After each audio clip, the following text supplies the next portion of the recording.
Guys, hopes and dreams are not going to fix your twisted timbers. If you want joinery that fits on raising day, then what you need is line rule. Plus, it gives you the added benefit of being able to use timbers that are irregular shaped, round, or even flitch sawn. Don't spend your whole life planing and resawing. What you need is line rule, and I'm going to show you how to do it today. Busy doing the layout, so I'm going to be doing the talking. So the first thing you want to do is find your best face. You don't use reference faces and edges when laying out your joinery in Centerlines, but you do want to find your best looking face to start with. Next, grab a small level and you're going to move it along the timber, finding the spot where it is the most level. And then you're going to take little shims and shim that timber until your bubble shows that your timber is nice and level. Now you need to find the center on each end of the timber. You can actually do this part first, but in this particular example, Angel did find the level first before doing the end marking. It's just your simple diagonals, go from one corner to the other. You don't have to draw a line all the way across. You can just draw it in the middle section,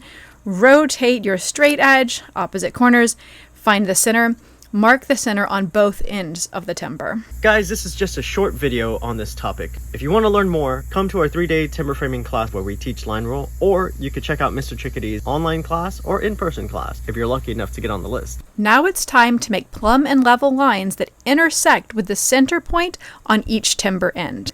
So using your level, mark crosshairs vertically and horizontally, intersecting at that center point you just drew based on the diagonals. Now, this is really important and something we've seen people mess up. Do not move the timber. Do not re-level the timber. Keeping it just the way it is. Go to the opposite end of the timber and make your level and plumb lines intersecting at the center point. We prefer to work with the Japanese style ink line with indelible ink. You can do this with a chalk line and your indelible permanent chalk. The line is going to be a little bit thicker though unless you replace it. And the nice thin lines are important, especially if you're doing Japanese style joinery. But Centerline layout has been done in the West as well for 1,000 years using chalk instead of ink. Grab that bob with the point on it on your ink line and put it in the center point on the end of the timber. Follow that plumb line that you made with the level, follow it up over the corner of the timber, all the way down the timber, and then bring it down the opposite side, again, following that plumb line that you established using your level. To get a good clean snap, it helps to reach as far out as you can over the timber instead of keeping it right close to the corner there when you make your snap. If your ink splatters, it's probably too wet. And if you don't have much of a line at all, you probably need to add a little bit of water or ink to your ink line.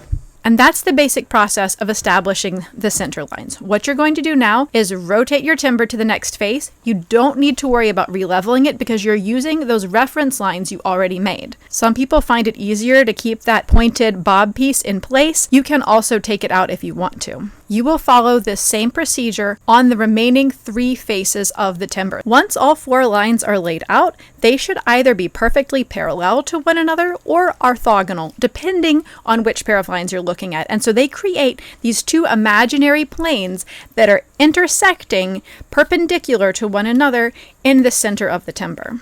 When you go to do layout for your joinery, it is this center line, also frequently called a datum line, that you are going to use as your reference, not the edge of the piece. So anytime you are leveling, you are plumbing, you are laying out joinery, it is this datum line that you are referencing. This style of layout is also commonly used in smaller projects like boxes that do have nice flat and square wood, but where accuracy is very important. Now, this is showing you how to do line rule with center lines. You can also do them off center, and there are various reasons why you might want to do that. As Angel already mentioned, this is just one short video, and this is something that really you can dive deep into. So if you're interested in learning more, please do look at our 3-day timber framing intensives or check out Mr. Chickadee's classes. He has great online classes, including an excerpt class that just talks about all the ins and outs of your centerline joinery. Thanks so much for watching and happy framing.